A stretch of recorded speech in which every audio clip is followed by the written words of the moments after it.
Hello everyone, welcome to my channel Bhavani teacher. ఇప్పుడు నేను పిట్టు తయారు చేయడానికి ప్రొసీజర్ చూపిస్తున్నాను చూడండి.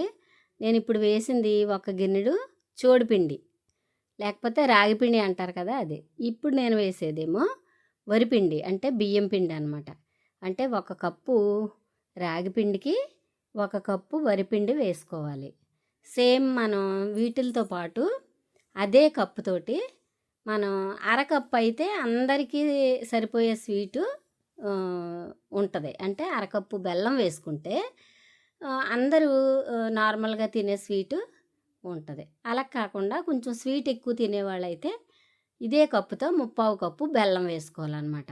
అర్థమైంది కదా? అంటే మనం తీసుకున్న ఒక కప్పు రాగిపిండి, ఒక కప్పు వరిపిండికి అరకప్పు బెల్లం వేసుకుంటే పర్ఫెక్ట్గా సరిపోద్ది. కానీ కొంచెం స్వీట్ ఎక్కువ కావాలి అనుకునేవాళ్ళు మాత్రం 3/4 కప్పు బెల్లం వేసుకోవాలి. వేసుకుని చక్కగా ఈ మూడింటిని ఇలా కలిపేసుకుని నేను ఎలక్ట్రిక్ రైస్ కుక్కర్ ఉంటుంది కదా, దానిపైన చిన్న గిన్నె ఉంటుంది, దానిలో కలుపుతున్నాను అనమాట. ఎందుకు అంటే ఎలక్ట్రిక్ రైస్ కుక్కర్లో కిందేమో అన్నం ఉడుకుతూ ఉంటుంది, ఈ పై గిన్నెలో నేను ఇలాగా పిట్టు తయారు చేస్తాను, అందుకని దీనిలో కలిపేస్తున్నాను. ఇప్పుడు వరిపిండి, రాగిపిండి, బెల్లం ఈ మూడు ఇలాగ బాగా కలిపేసిన తర్వాత చాలా అంటే పూర్తిగా మిక్స్ అయ్యే వరకు మనం కలుపుకోవాలన్నమాట.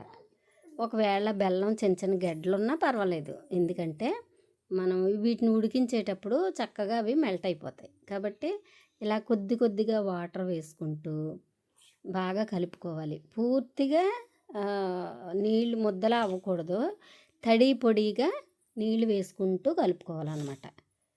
తడి పొడిగా అయ్యేంత వరకు కలుపుకుంటూ ఉండాలి. ఇలాగా కొద్ది కొద్దిగా వాటర్ వేసుకుంటూ తడి పొడి పిండి అయ్యేంత వరకు కలుపుకోవాలన్నమాట. చూడండి, ఇంకా కొంచెం వాటర్ పడుతుంది. మరీ పిండి పొడిగానే ఉండకూడదు, అలాగని తడిగా కంప్లీట్ ముద్దలాగా ఉండకూడదు అన్నమాట. ఈ పిట్టు ఒక 10-15 నిమిషాల్లో అయిపోద్ది. దీని ఉపయోగం అంతా ఇంత కాదు, ఎందుకంటే లేడీస్ కానీ జెంట్స్ కానీ ఎవరైనా వెన్ను నొప్పి, నడు నొప్పి ఉన్న వాళ్ళకి ఇది బాగా పనిచేస్తుంది. తప్పనిసరిగా చేసుకుని తినండి. దీన్ని నేనేం చేస్తున్నానంటే ఎలక్ట్రికల్ రైస్ కుక్కర్ ఉంటుంది కదా, దానిలో అడుగున రైస్ పెట్టాను, ఈ పైన ఇలా పెట్టాను. అప్పుడు ఏమవుతుందంటే ఇది రైస్తో పాటు ఉడికిపోద్ది అనమాట. ఒక 15 నిమిషాల్లో ఉడికిపోద్ది. మనం ఇన్ని నిమిషాలని పెట్టుకోక్కర్లేకుండా చక్కగా రైస్తో పాటు అలా పెట్టేసామంటే చక్కగా ఉడికిపోయి ఉంటుంది. ఓకేనా? చూడండి, ఇలా ఉడికిపోయింది. ఇప్పుడు కింద రైస్ ఉడికిపోయింది, పైన ఇది ఎలా ఉడికిపోయింది కదా. ఇప్పుడు దీనిలో కొంచెం ఆయిల్ వేసుకుందాం. కొంచెం ఆయిల్ వేసుకొని నేను ఇప్పుడు పల్లి నూనె వేసాను అనమాట. గానుగ నూనె వేసుకోవచ్చు, పల్లి నూనె వేసుకోవచ్చు, నెయ్యి వేసుకుంటారు. కానీ నెయ్యితో నాకైతే అంత నచ్చదు. గానుగ నూనె కానీ పల్లి నూనె కానీ వేసుకుని చక్కగా ఇలాగ మొత్తం అంతా వేడిగా ఉంది, కొంచెం చల్లారనిచ్చి నేను కలుపుదామని చూస్తున్నాను. చూడండి, ఇలాగా కలిపేసుకోవాలి. బెల్లం చిన్న చిన్న గడ్డలు ఉన్నా సరే పర్వాలేదు, అవి వేడికి కరిగిపోతాయి అన్నమాట. కొంచెం చల్లారింది, కలుపుతున్నాను చూడండి. ఇలాగా చక్కగా మొత్తం బాగా కలిపేసుకుంటే, జనరల్గా అయితే ఇది వరకు మేము ఏం చేసేవాళ్ళం అంటే రోలు ఉండేది, ఆ రోల్లో రోకలతో వేసి ఇలాగ ఆయిల్ వేసి ఇలాగ కుమ్మడం అంటారనమాట దాన్ని. అలా కుమ్మేస్తే చక్కగా ఒక మంచి ముద్దలా తయారయ్యేది. కానీ ఇప్పుడు రోలు సదుపాయం లేదు, మా రోలు ఏదో మిస్ అయింది.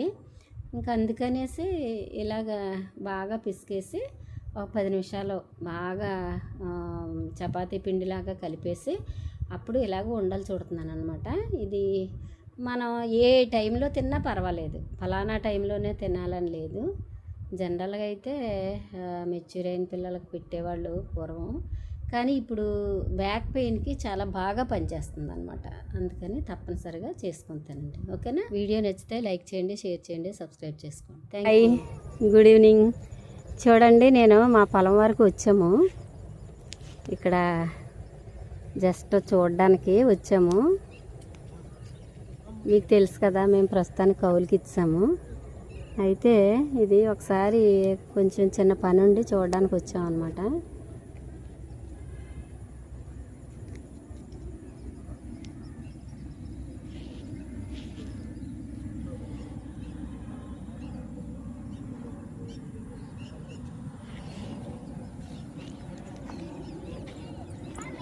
తర్వాత ఇటు పక్కన ఉన్నదైతే చక్కగా ఈనేసింది. అదే దీన్ని పొలం భాషలో ఇలాగే అంటారు. చక్కగా వరి ఈనేసింది అనమాట. ఇవి ఈ టైంలో మనకి ఇంకా కొద్ది రోజులకి పంట వచ్చేస్తుంది. వరి మనకి తినడానికి చక్కగా బియ్యం రెడీ అయిపోతాయి అన్నమాట. చూడండి ఎంత పచ్చగా ఉన్నాయో, చాలా గ్రీనిష్గా ఉంది కదా. ఈ విషయం మీతో కూడా షేర్ చేసుకుందామని నేను వీడియో చేస్తున్నాను.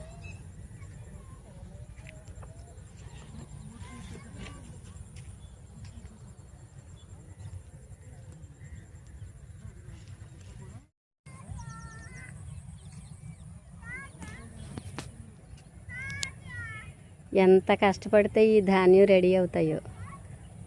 అందరూ కూడా కొంచెం దీన్ని దృష్టిలో పెట్టుకుని ఫుడ్ వేస్ట్ చేయకండి ప్లీజ్. It's my request.